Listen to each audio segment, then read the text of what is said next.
वैसे big boss के घर में शो के शुरू होने से पहले एंट्री मिलना मुश्किल ही नहीं नामुमकिन है, लेकिन फिर भी टीवी 9 आज आपको लेकर आ रहा है बिग बॉस के घर पे। क्योंकि राज की बात बताऊं, बिग बॉस घर पर नहीं है। तो चलिए हम देखते हैं कि कैसे बनाया है ये बिग बॉस का घर, इससे पहले कि वो आए और हमें यहाँ से बाहर निकाले। चलिए। वैसे तो जंगल में बाथरूम नहीं होता, लेकिन इस बिग बॉस के घर के जंगल में बाथरूम भी है और काफ़ी खूबसूरत है। तो आइए देखते हैं कैसे है बिग बॉस का बाथरूम। तो हम आए हैं बिग बॉस के घर के बाथरूम में। लोग यहाँ पे फ्रेश कम होते हैं और गॉसिप ज़्यादा करते हैं। जी हाँ, यहाँ से जो चिंगारी निकलती है उसका विस्फोट जो है वो पूरे घर में हो जाता है। लेकिन हमेशा बिग बॉस के घर में 3 या 4 बाथरूम तो होते ही है। हर कोई बाथरूम यूज तो करता है, इस्तेमाल तो सभी करते हैं, लेकिन जब बारी आती है उसे साफ करने की तो कोई नहीं करता। लेकिन इस बार जो है बिग बॉस के इस घर में हमें एक ही बाथरूम दिखाई दे रहा है। तो अब कंटेस्टेंट्स क्या करेंगे, यानी कि जैसे बोलते ना तेरा क्या होगा कालिया, वैसे तेरा तुम्हारा क्या होगा कंटेस्टेंट्स, ये सवाल पूछने का बहुत मन करता है। अब हम आ गए हैं बिग बॉस के बेडरूम में, जहाँ पे हमें कई सारे बेड्स जो है वो दिखाई देते हैं। दरअसल बिग बॉस के बेडरूम एरिया में हमें 2 तरह के प्राणी जो है वो मिल जाते हैं। एक ऐसे जो बिग बॉस के घर पे सोने आ जाते हैं, जो शुरुआती ही हिस्सों में बिग बॉस से चले जाते हैं, और दूसरे ऐसे प्राणी होते हैं जो नींद तो कभी लेते नहीं, दूसरों की नींद उड़ाने की प्लानिंग जो है वो इसी बेडरूम में करते हैं। तो यहाँ पे डबल बेड्स है, यहाँ पे सिंगल बेड्स है। चारों तरफ अगर देखा जाए तो बिग बॉस के घर में हमें कई सारे बेड नजर आएंगे। फाइनली हमें बिग बॉस के घर का दरवाजा मिल गया है, जो जंगल से होकर गुजरता है। तो आइए देखते हैं बिग बॉस के घर के अंदर क्या कुछ है। चलिए आप पहले बढ़िए आगे। तो देखिए, हमेशा तो बिग बॉस के घर में शुरुआत होते ही सोफा देखने मिलता है, लेकिन ये क्या, यहाँ पर तो डाइनिंग एरिया हम देख सकते हैं। जी हाँ, लोगों के चेहरे हैं और चेहरे पे अपनी तशरीफ रखकर कंटेस्टेंट्स को बैठ के बातें करनी है। और उसके पीछे जो है वो एक शानदार किचन है, जो जंगल के किचन से काफ़ी ज़्यादा अच्छा और खूबसूरत है।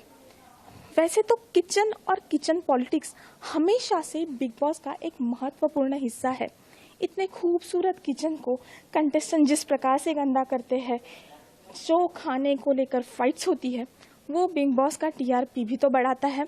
तो इस सुंदर जगह का हमें क्या हाल देखने को मिलेगा, इसके लिए तो हमें बिग बॉस 15 का इंतजार करना पड़ेगा। तो आइए चलते हैं आगे, इस बिग बॉस के living room cum garden area में क्या कुछ है वो देखते हैं।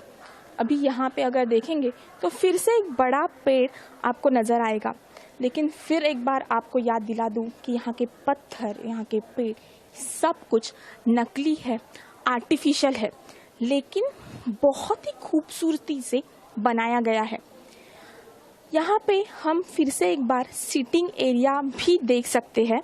अगर आप थोड़ा सा यहाँ पर आए तो यहाँ पे लोग बैठ सकते हैं, गप्पे मार सकते हैं और बहुत कुछ जो गॉसिप है वो कर सकते हैं।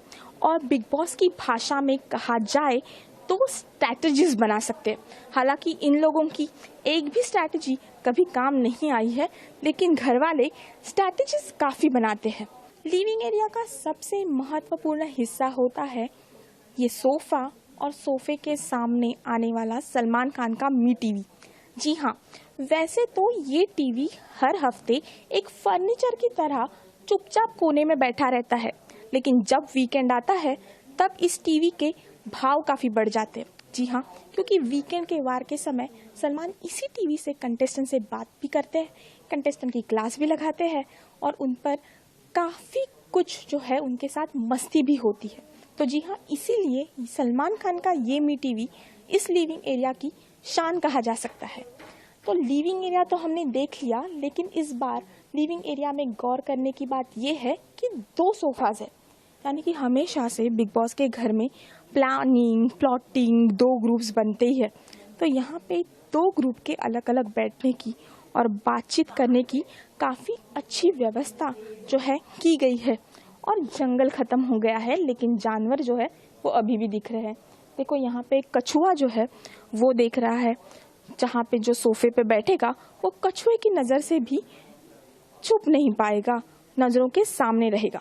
जब ये जंगल का चैलेंज ख़त्म हो जाएगा तब कंटेस्टेंट्स की एंट्री होगी एक शानदार घर में, लेकिन ये घर कैसा होगा ये फ़िलहाल हम आपको नहीं बता सकते, इसलिए आपको करना पड़ेगा थोड़ा इंतज़ार।